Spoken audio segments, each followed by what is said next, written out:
Alrighty, hello everyone. It is yet again another wonderful day of Daily Cast. Some may say the best day of Daily Cast. It is HB Day. Um, it is Saturday the 12th, the fourth day of spoiler season so far, and I have three fantastic guests on tonight. I'm going to have them introduce themselves, tell you a little bit about how long they've been playing Netrunner, where they're playing at the moment, and then tell me what their favorite rotating ID is. So first up, Antoine, would you mind introducing yourself to the stream? Yeah, I started back in the summer of 2014, and I've been playing like on and off since then. And the past year is the most active I've been playing Netrunner. I'm based in Montreal, and my favorite rotating ID has to be NEH. Like my favorite part of Netrunner, both on Corp and Runner side, is just installing cards and having them have like a lingering effect on the game. So NEH is just gas to install stuff. I love it. Yeah. All right, Jai, do you want to introduce yourself to the stream? As I'm sure none of them know who you are. Right. Well, what's up, everyone? My name's Jai. Been playing since, well, I played since like original core set, but I took a long break in 2018, came back in 22, and been playing since then.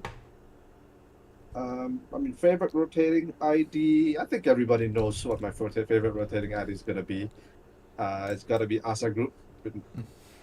Like, shock. I've actually been playing the ID a shockingly little amount, or for a shockingly low amount of time, only since like maybe early last year in 2024, but it's grown on me a lot. Yeah, it's a fun ID. All right, and last but most certainly not least, we got a Slapdash. Do you want to introduce yourself to the room? Howdy, y'all. I'm Slapdash. I'm going to shock everyone after saying howdy and y'all to say I'm based in Austin, Texas. I played original core days a bit, but didn't get hooked up with the local community and kind of bounced out of the game. But then came back to it kind of in the height of lockdowns here, and have been playing since then. Favorite rotating ID it's got to be PE. Oh no. Especially hey, listen, especially with the advent of what I like to call do something PE, like Loud is probably the most recent and like popular example. I feel like Grinder has been like this dark shadow on the ID for most of its life. And just as we like kind of discovered this other way, now it's leaving us, and I will be sad. It only took us what 2012, Yeah. 13 years, and we finally found tempo PE, tempo damage PE. Yeah. If only we'd found it a little bit sooner, maybe it would have been preserved forever in amber. All right. Well, today we had spoilers from an article from the NSG playtesters. We had a great video on the NSG YouTube, and really, I thought, interesting article and peek into the development process from Yantuno. And I think, let's get into this. I think there's going to be, quite a bit to say about these cards today. We're going to go through them in numerical order, so not the spoil order. But first up, we're going to have LEO Constructions, Labor Solutions, as the tagline. And then it is a 45-15 identity subtype division. Once per turn, trash one res Bioroid card in the root of or protecting the attack server. That's all it cost. End the run. And Workers of the World delivered is the flavor text. So would love to hear people's thoughts on LEO construction. Every Bioroid is border control, right? Yeah, that's the idea. Border Control was a good card, so seems like a good place to start as an ID for sure. Okay, so here's a little story. Yesterday I was running my local district championship, and we ended the event exactly at 7 p.m., which coincidentally is the time that the energy spoilers traditionally drop in my time zone. And so the event finished. I gave out the stuff, took some pictures and all, and then we sat down to read the HB scoops, and then this was the first card that we saw, and I fell out of my chair. Like, wow, what is this? Yeah, this is quite the card. I think it's a very different look than like Architects of Tomorrow. Like, I feel like the other ID like Byroid IDs we've had, like Architects of Tomorrow is like, oh yeah, it's a little bit cheaper for you to like do your Byroid plan, or everyone's favorite Stronger Together, which mathematically was correct after hundreds of games, gave all your Byroids plus 1 strength. And so like there's like it was very subtle and economic things that you're doing with your Byroids, and LEO feels like it's taking them in a very different direction. Yeah, I feel like this will be much closer to precision design decks than Architects of Tomorrow. It's much more like Rush, and it's more interesting to me because it's an ability both the runner and the corp have to play around, whereas like precision design fires once or twice per game where it actually matters. This seems like much more interesting. Yeah, I guess like it's interesting. How do you like? I feel like PD has avoided playing Byroids unless your name's like Rotom and you play like an Eli 1.0. Where are we? Like it's generally been a little bit. I guess actually, okay, I should say. I feel like I guess I should kind of get that with Brandon and Ansel are actually in almost all of them. So maybe I'm just completely talking out of my own butt here.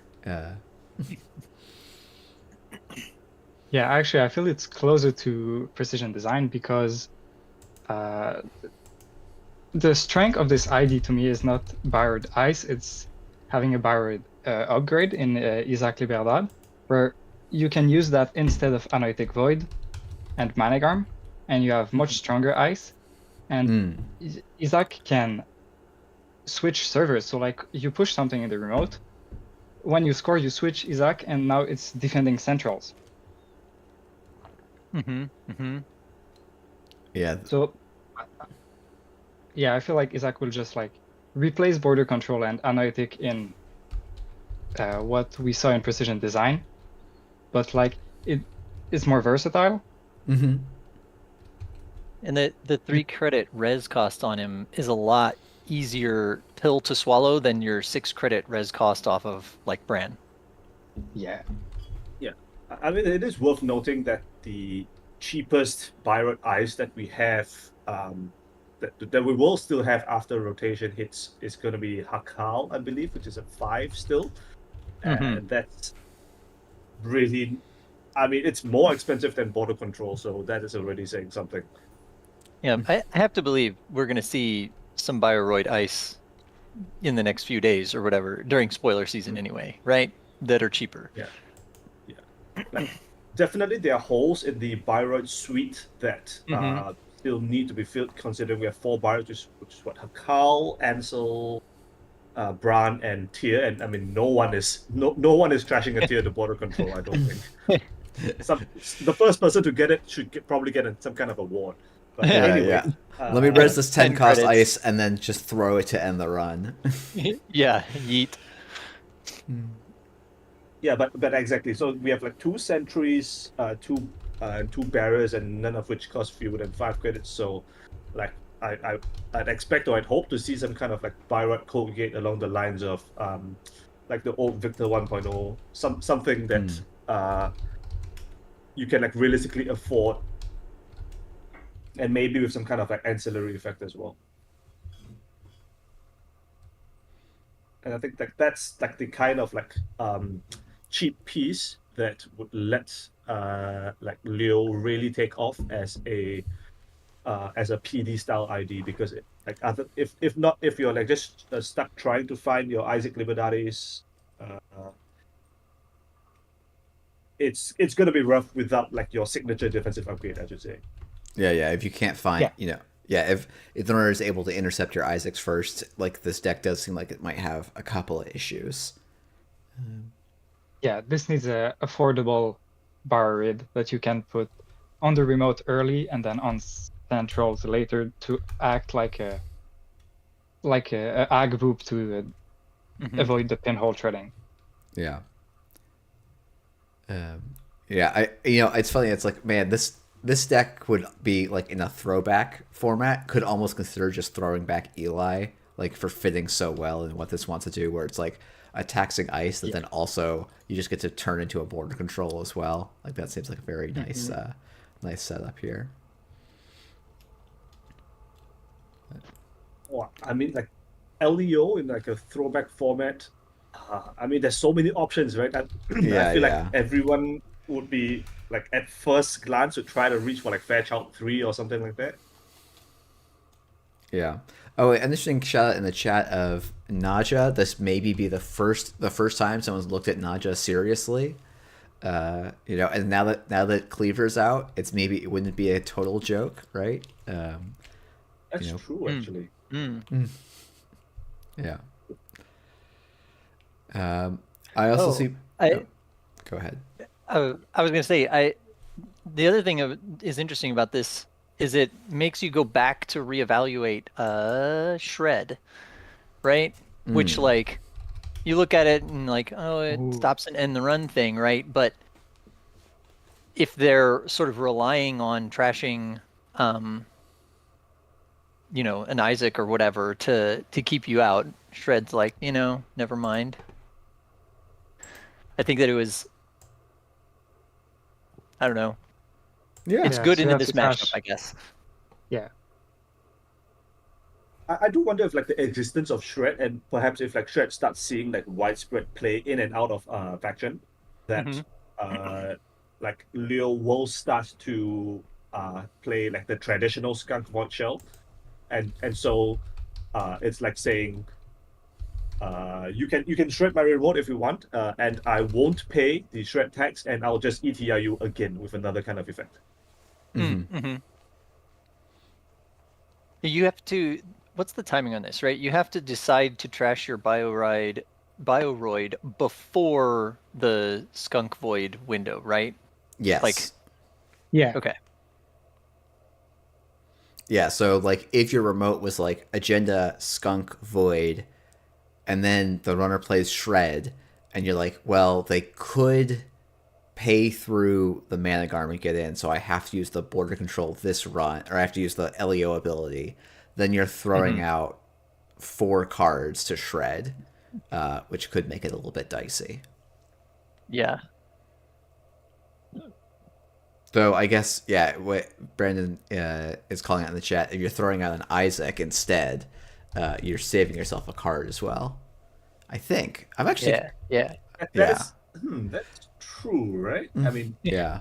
I'm like... see the Isaac, so... Right. Yeah, probably not, right?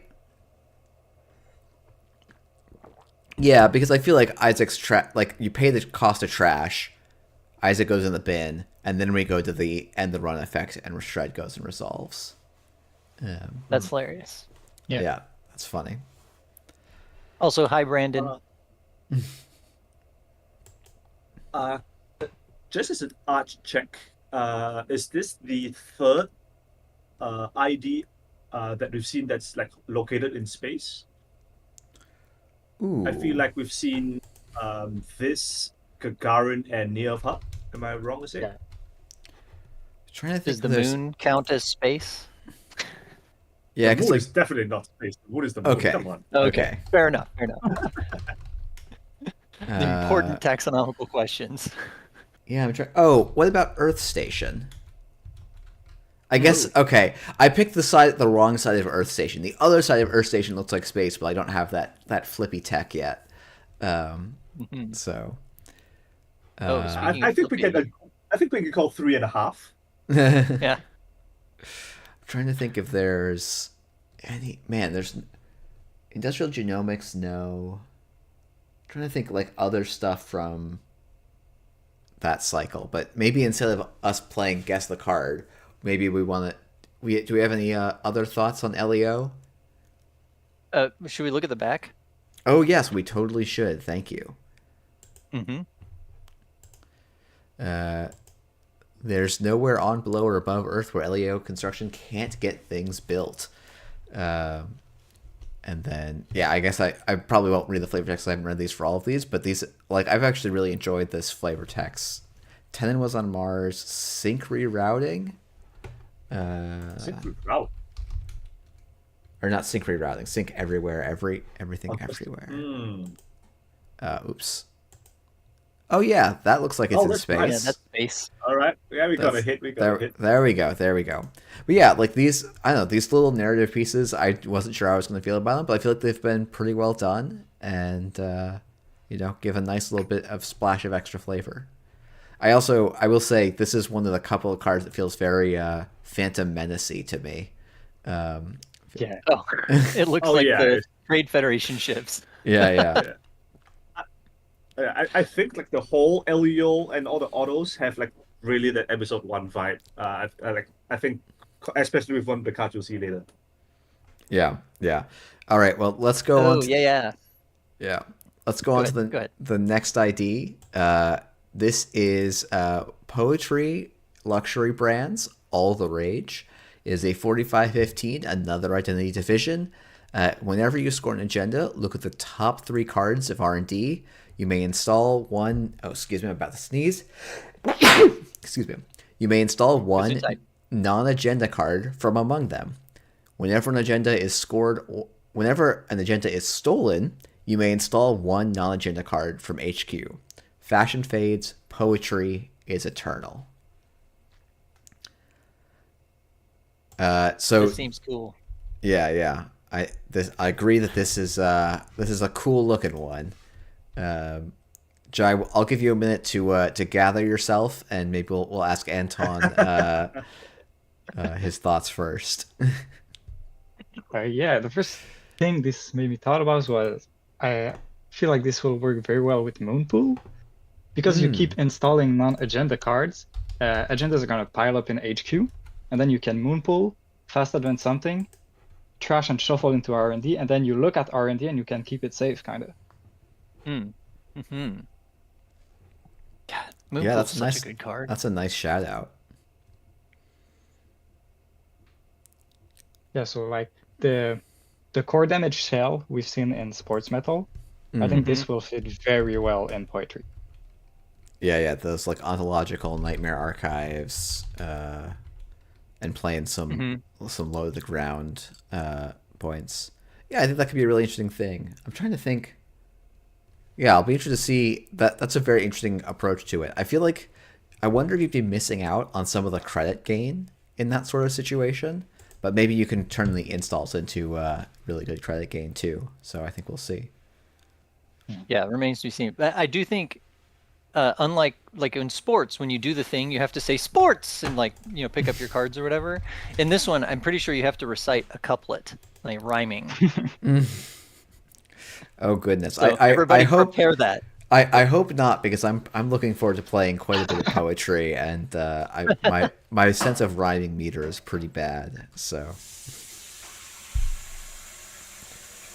I think this is probably not the strongest ID that we've seen like this season. I feel like even LEO could argue that it's stronger, or something like Alco from Jinteki. All have like good claims, but I think this is definitely my favorite in terms of like what like the tempo that it brings, the tempo that it brings to the matchup. Because this is like it's like one is like a rewarding you for scoring like a very direct manner, and two, it's a it's a way that's printed on the card that directly turns like the runner interacting with you into tempo, which is something like I really appreciate. Yeah, it's interesting. What was I thinking? Oh, you know what? There's one other card I feel like I should call out, and this is like a card that like I didn't think we were gonna ever see a callback to, but this has a little bit of the Ooh. accelerated beta test energy to it. Now, like, it's much nicer to you than accelerated beta test ever was, but that, like, look at the top 3 cards and do a thing with them is like a fun HB little play pattern, and I wonder if we'll see any more of that in the set. But yeah, I don't know. Yeah, Oh, go ahead. I'm really curious to see how Poetri plays out. I think it's going to be a lot of fun. Yeah, I'd like Safer's question in the chat. Is this ID ASA or sports? And the answer is probably yes. Yeah. But yeah, I'm curious. I'll be really interested to see how this ends up. This is my last hope, I think, for a fully operational ID to continue to play in future standard. So we'll have to see. But I don't know. Yeah. I think fully operational is good. This is not the last time fully operational is going to come up in this particular Scoops review, but I think we'll get to that later. What I will say now is that I think between PD, LEO, and Poetri, it's there is like a very clear I don't know, triumvirate or like triangle of like archetypes that's being like signaled in terms of like ID direction, where like HB is your classic your classic seamless rush deck. LDO can play that style, of course, but I think it's equally valid to like think of it as some kind of like egg infusion style effect, and like more like they go slow and more glacial with like multiple upgrades. And like this is, I think, well, not really classic, but it's definitely a new spin on like asset spam that we've seen in the past. And I don't think this is this might be the first HB ID we've seen ever that is like that directly supports asset spam, I think. I would argue that ASA supported asset spam quite a bit. And the other one, you know, but this is not a direct, as direct would be engine. Just the, you know, good old core set was arguably an asset spam ID. So probably not, but arguably. But yeah, no, I think you're right. I think that's an interesting, like, you know, I want to like hand it off to the dev and design team for figuring out, like, you know, PD has basically been like, you know, since release, like the strongest or what, like basically almost always a tournament top deck since it came out. And yet they've managed to print some like really interesting ideas that feel like they have their own niches and aren't just like, oh, but why would I ever look at this when PD exists? Right. Yeah. Right. They answer the, like, PD puts the question of like, why not build this in PD? It's like the bar to beat, and I think they've posed some really good answers to that question. Yeah, PD is just like Hoshiko, you know. Yep. Oh man, cursed.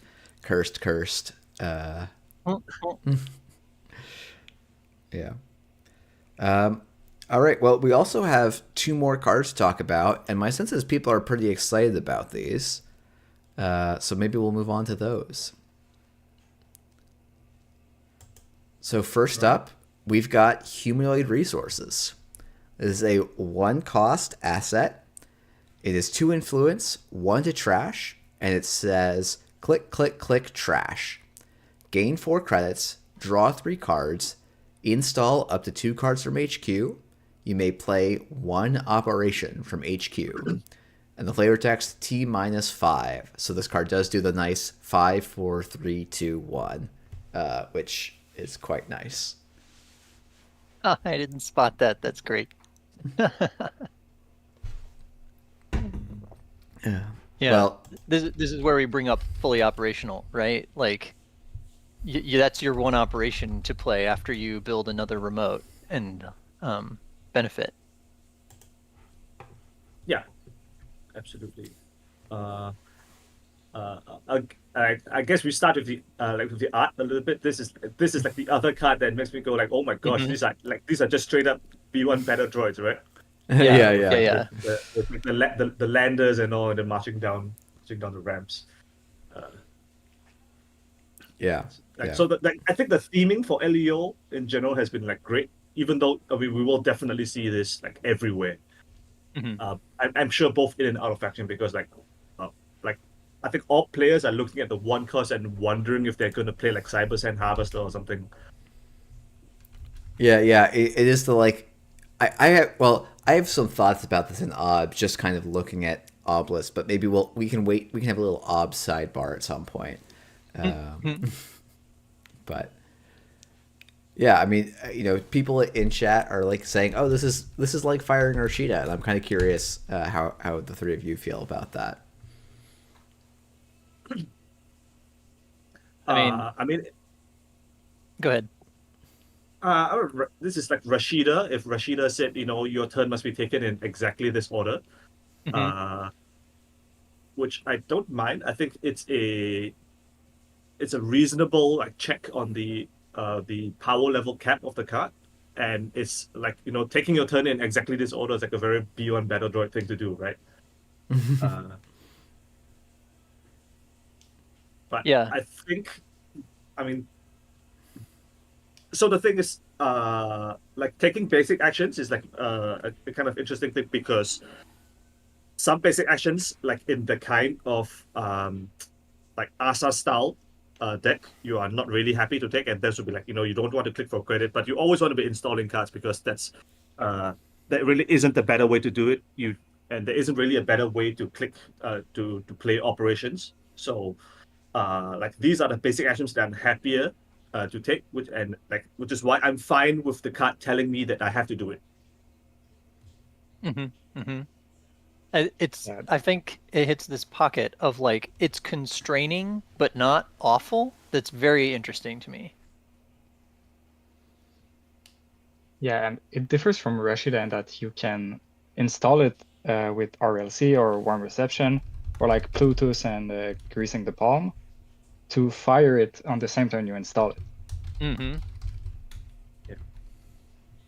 Yeah, that's like the modern use case that is like that you can argue that is actually just strictly stronger than Rashida.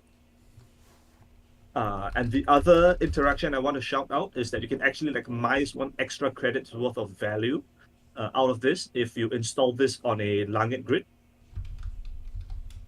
Because I think like one of the problems with Langit that people have identified, that people did identify since the card got spoiled last week, was that it's not good with like start of turn triggers, like Nico Campaign or like Ant1, that kind of thing. And like the only like click ability asset that people like really thought would see play with this with Langit Grid would be Regolith, of course, right? Because you rest the ice to protect it with runner turn money, and then you refresh and you rest the Regolith on your turn and click it. But now Humanoid Resources lets you kind of do the same thing. Right, because it delays it. Yes, because you can res it on your turn using one of the Langit creds, and then the card lets you put something back on the Langit to use the other credit and prep for next turn again.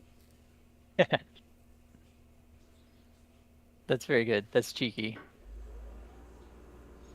Yeah, Grim taunting me with the score Luminal recover with Humanoid Resources. Just imagine the world that SBT could have given us where we could do this. Would be wonderful. Goodness. I mean, like inside me, there's two wolves. So one wolf is saying Luminal did nothing wrong. The other wolf is saying Luminal knows what it did. I think it's true. I think I'm never going to release my ranting video about why I think the Luminal ban was a miscarriage of justice. But I think it is a little bit of a weird, an unusual ban, I should say. Maybe not weird. It's justifiable but unusual, I think.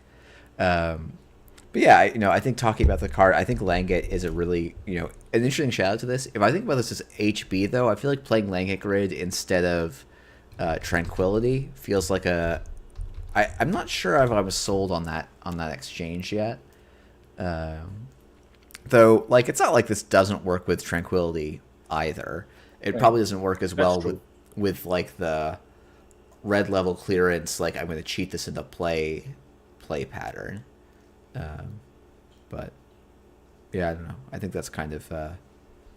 But outside, it makes sense. Are we good to call this Rashida level clearance? By the way. Oh, that's a good name for it. Yeah. Yeah. So we can RLC to RLC. All right. Yeah. Very good. Very good. So, yeah, it's interesting. I'm a little more skeptical of this card than I think everyone else is, because if I think about, like, let's say I think about a precision design deck, how many operations does that deck play? Well, it plays hedge fund, plays seamless launches, and maybe a greasing the palm or two, right? Mm-hmm. And I'm like, okay, so how likely is it that I'm going to have one of those events in my hand or draw them off of this? I mean, let's be generous, like 50-50. Is firing Rashida and then my turn being install, pass good enough for me in all cases? And maybe Right. it is, Especially, right? But yeah. well, especially given that like seamless is situational. You're probably not gonna seamless on your humanoid resources turn, right? Like that's not doing much for you. Yeah. And I think like maybe the most extreme case for this would be in ob decks, where like, oh, this is very exciting in ob. I can tutor this. I can tutor Rashidas. Finally, that's the thing I've most wanted to do. But like most ob lists play 3 extracts and end of list for events, right? So Audacity's gone. Audacity's gone. It's like, yes, Rashid is a ton of value, but I kind of wonder, like, is it worth, like, how much is that losing that click that you get if you can't play an operation? How much does that hurt or not? And then how much do you have to change your deck building so that you can have this asset and have an operation to get value out of? Or maybe I'm being too value pilled and Rashida install 2 cards is still, it's still generating 8 units of value in a turn. And that's pretty good for a card. Mm-hmm. Yeah, I think this fits best in a deck that plays fully up and like top-down solutions, and just installed a ton of stuff more than in precision design. Yeah, I think more than anything else, in the faction or in the set reviewed so far, actually, I would say that like Humanoid Resources is going to reward like good and like smart and like careful deck building in terms of like ratios. Yeah, and it's will not also going to be reward. Yeah, exactly, and like stuff like holding back your hedge fund because you're gonna pop a HR in a turn or two, that kind of thing. Well, then it's funny because it's like, oh, if I hold back the hedge fund because I'm going to pop an HR, like, did I need those 4 credits in the intervening time? Because if so, then I paid a cost, right? And I think that becomes a kind of interesting calculation. Yeah. Yeah, but it's definitely not your like snap 3 of include in every deck like Rashida was. Yeah, though you probably will be trying to talk. You probably will be talking yourself out of playing this rather than like talking yourself into playing it. Would be my guess, because it is 3 cards, 3 credits. Install 2 is a pretty good baseline for a card, but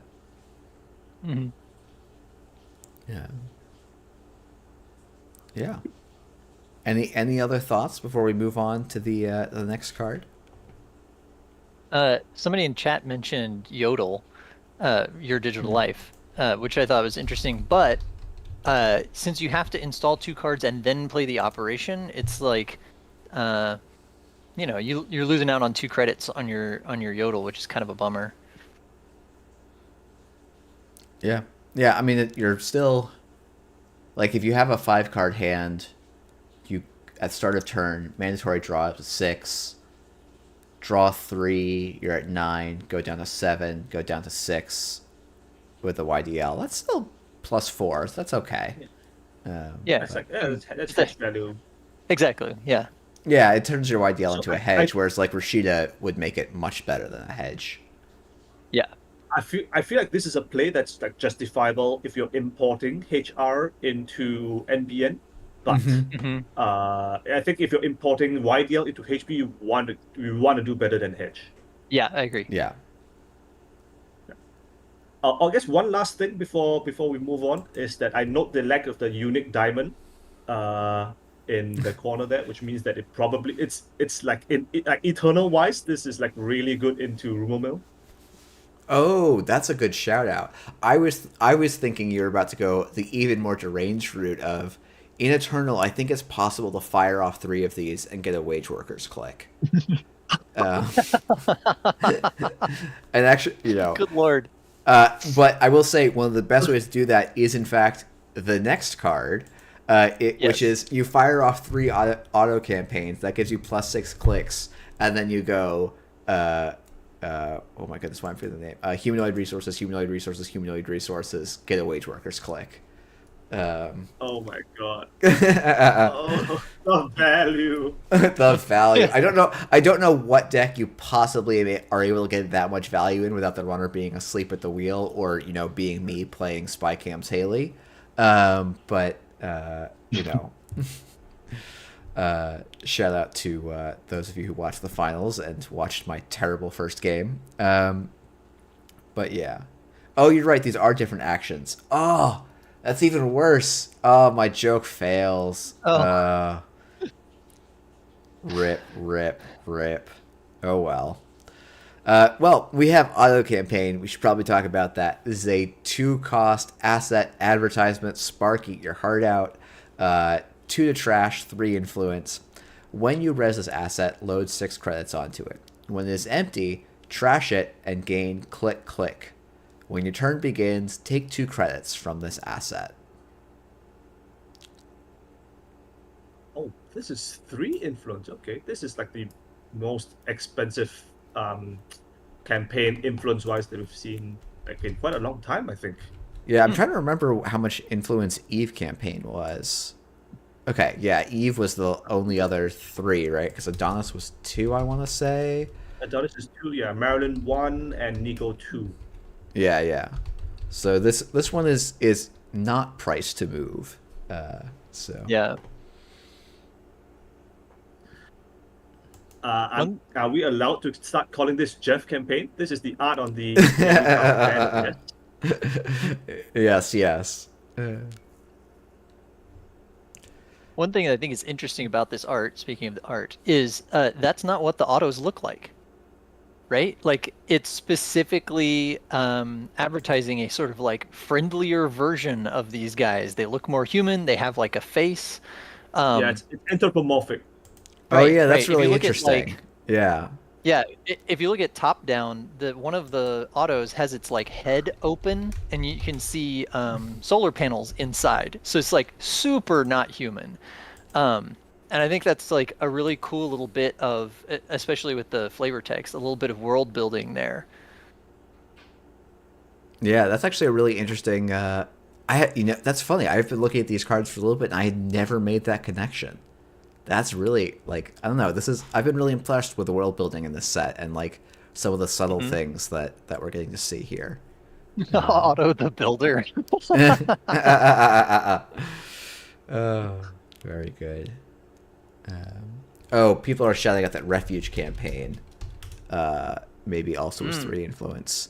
I have a feeling, though, with the printing of Auto Campaign, Refuge campaign is never leaving the binder. I'm so sorry. It's Refuge campaign saw. Oh shoot! Why am I forgetting the name of it? Langit Grid, and was like, maybe this is my time to shine. And then Auto Campaign comes out, and it's like, nope. I'm so sorry. Yeah.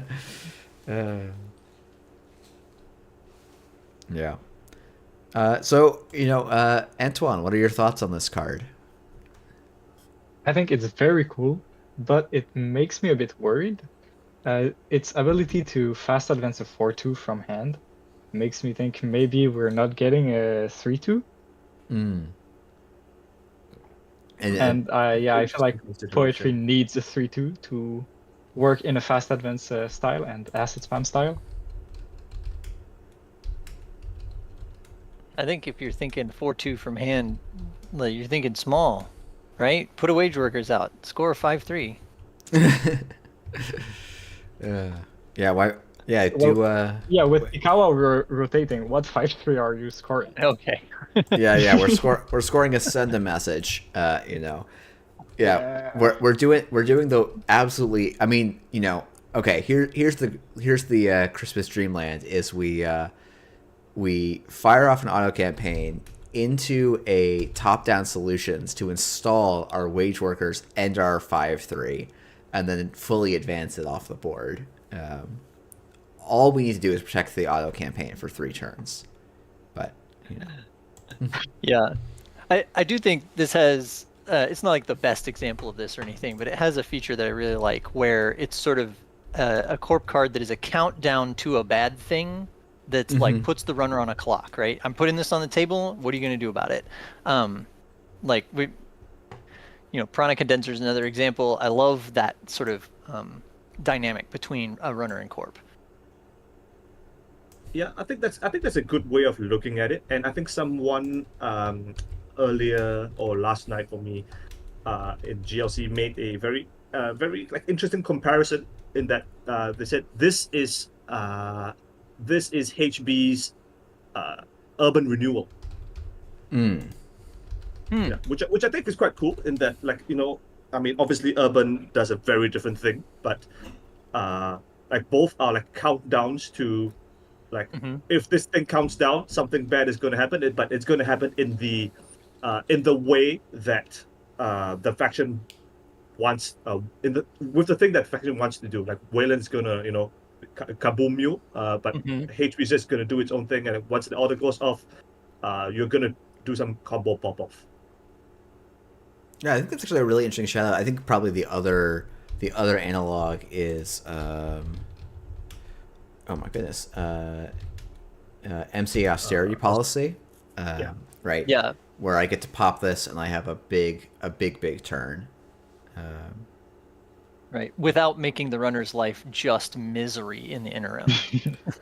Yeah. It's like instead of misery, I get a couple of extra credits, and I think that's kind of a very interesting swap in effects. Yeah, well, especially for like core set business, right? Like we should expect this to be in the game for years and years, and so if it was something like really awful, it would have like a huge effect on the design space and everything. Yeah, but I think it's good, and it's like I guess you can say it's healthy to have an asset that's maybe not too expensive to trash, but the threat of it firing is important enough to the runner to drag them through the remote, once or twice a game, without there being an agenda in it. I think that's important. Yeah. Antoine, I guess, do you have a sense of decks you want to try this out? Obviously, we're missing most of the cards, but I'm kind of curious. Do you think this is like a PD card, or does this go in some other style of deck? I think this is a Poetry card. Oh, okay. For me, the click gaining is mostly good if you fast advance. Otherwise, it's not such a big threat. Like precision design, you don't need the bonus clicks. Like you're just gonna install cards. You're not gonna be able to do something like that you couldn't do on the turn. Otherwise, it's just like a bit of value. You already have Seamless to advance agendas from 0 to never advance. For me, this is like a fast advance card. Yeah. Well, and then you use your ID trigger to put the next auto campaign down. Yeah. Just chain them. Yeah. Respectable. That's quite respectable. Kevin is asking in chat, I wonder if it'll ever make sense to de-res the auto campaign to delay the combo turn. I think probably not, because when you re-res it, it will get 6 new credits on it, so then you're delaying it for another 3 turns. Oh. Which does seem a little bit tough. But maybe it also it's like opening up that window. Like somebody, Brandon said, like in chat, I don't think Otto's going to pop for 2 clicks all that often. I think I mean, it's going to be high priority, right, to go trash. And if you unres it and re-res it, you're giving them that much more time to find whatever they needed to find to get in there. If whatever you had protecting this was, giving them trouble, I think you got to get it on and off the table quick. Yeah. Oh, it's interesting. People are saying this is probably realistically an NBN assets card. I wonder. So is that? I wonder. Anyone have any guesses? What well, obviously chat could explain, but I'm kind of curious if anyone else feels like can hypothesize some homes for that. I think it's hard without seeing the new NVN IDs. Mm. Like the only NVN that does assets right now is Epiphany, and I just don't really believe Epiphany is good. Poetri is just better Epiphany. I think like having an asset that forces trashes, like forces interaction, is going to be good for like triggering like reprisal operations. I mean, obviously, Oppo Research is like the big one, but HB also has Oh my goodness, what's I'm it called? the name of it too. Active policing. Yes, thank you. Yeah, active policing. Which I will add is like actually a pretty nice op to stick on the back of a Humanoid Resources. Yeah, So yeah. I can see like some combination there. Yeah, probably the problem. I mean, the issue probably with trying to combine that with Humanoid Resources, now you need to have an operation and 3 additional cards to install. But maybe that's the right way to build your deck. Yeah, I could see that. But yeah. Well, and if you were hoping to do some fast advanced BS with Otto and you have the agenda in hand, then you use your Humanoid Resources to install it, and then active policing to be like, don't run now, Yeah. And like you can score it out your next turn, maybe. I don't know. Yeah, that's definitely a possibility too. Yeah, I think it's going to be interesting. I'm guessing all of you think this probably just makes Nico Campaign obsolete. Oh, that's a good question. I think LEO will probably play Nico still if it's not interested in fast advance. Like the total value is probably just bigger. Yeah. The getting 3 extra credits on the same turn it pops off and a card. If you're not playing the fast advance, like if your deck is mostly 5/3s, Nico Campaign probably is better. Yeah, because like a PD wants auto, right? Because you just stick a if the thing goes off, you get a free off-road office. Yeah. Yeah, I think that would be the big argument for PD is like, yeah, scoring an off-road office without having to spend a seamless could be nice, or could be very, very nice, right? I think this will be an interesting one. I think labeling this as like this is a card that like tells the runner you need to come up with a solution. I think it's like a good thing to have in a non-agenda card. Yeah, absolutely. Yeah. Aurora actually calling on in chat actually the dichotomy or the irony that like Poetri will probably play Otto and Leo will probably play Nico. That's a funny one. It's opposite. That's cross promotion, I would say. Yeah. It's now that I think about it, it's like I almost feel like a Bayreuth fashion company would almost make a little more, and its construction company putting things on the board could make sense too. But I don't know. Yeah, we'll get this fun little cross promotion kind of thing. Any final thoughts on Otto Campaign? If not, I'm kind of curious how each of you are, what your thoughts are on the spoiler season, kind of overall. Things you're excited about, things you're worried about. I don't know, kind of curious. Maybe we'll go in reverse order here, just because I'm hitting Slapdash with hard questions with no prep. So, are there cards you're excited about, or cards you're like really looking forward to seeing that we haven't seen yet? Kind of curious what your thoughts are. I'm fascinated to see what happens with Jinteki. Like I said, I'm really big fan of Loud and PE leaving, like big question marks for that faction.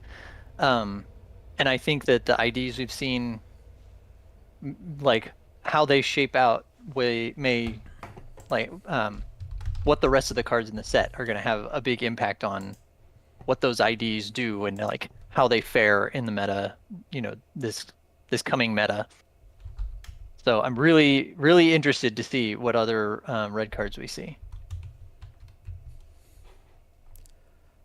Yeah, Jai, how about you? I think the yesterday's review was interesting to me on like a macro level because while I think on the face of it, uh, like LDO was the least interesting card that we saw yesterday, at least from my point of view, and that's like not putting anything on the card. I just think like the bar was set so high with the other three cards that we saw, right? But LEO was the least interesting card to me that I would probably play, but I think it was a breath of fresh air for me in that this is one of the first cards I've seen this season so far that is pushing the meta in a direction that's not asset spam. Because like up to this point, like with Poetri, Auto Campaign, etc., and even all the previous from the previous days, has been giving me a little bit of worry that oh my god, like every card in this set so far is telling me to play asset spam, right? With Langit Grid, with Alco is kind of an asset spammy ID, that kind of thing.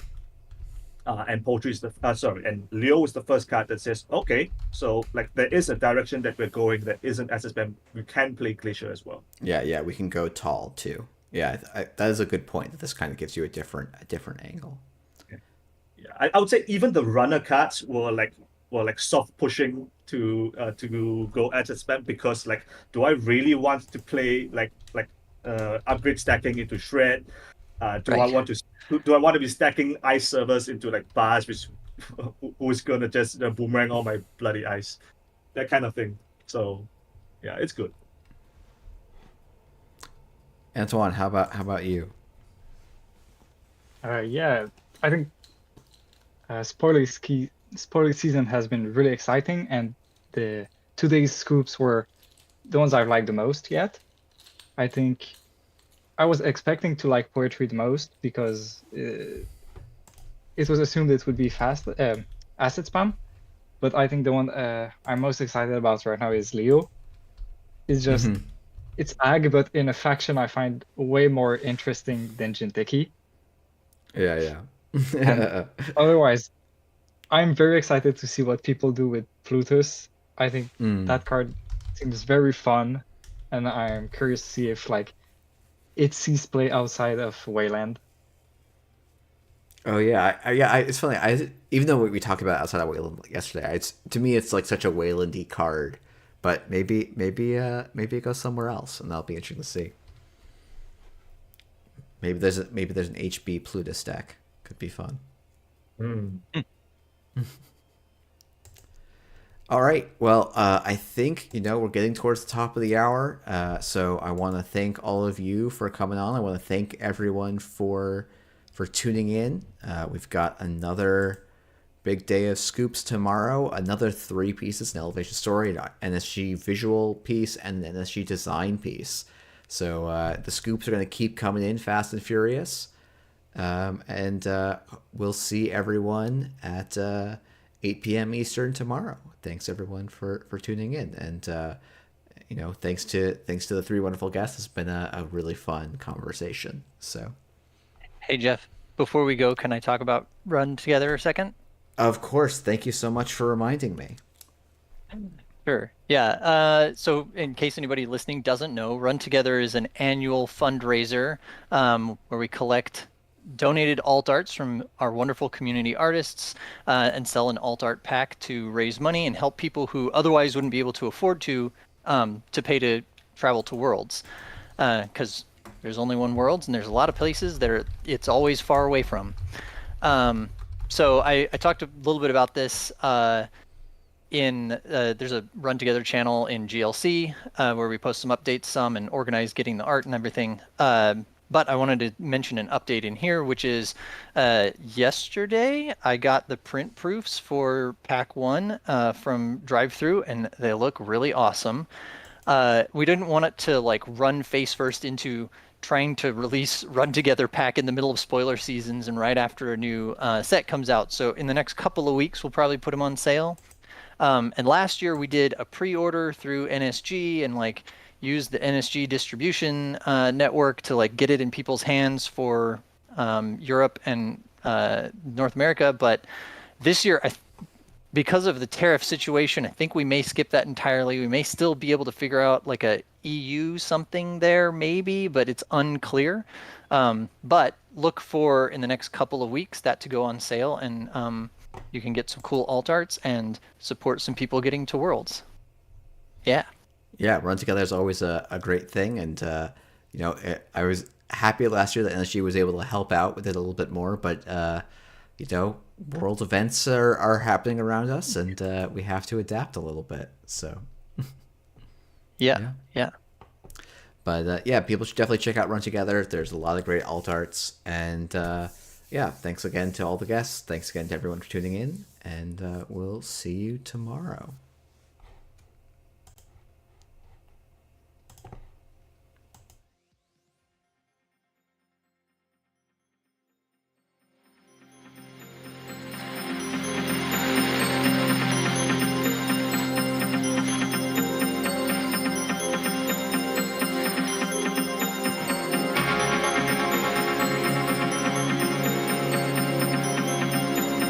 And now, broadcasting live from our near-Earth hub studio, we bring you this NBN special report.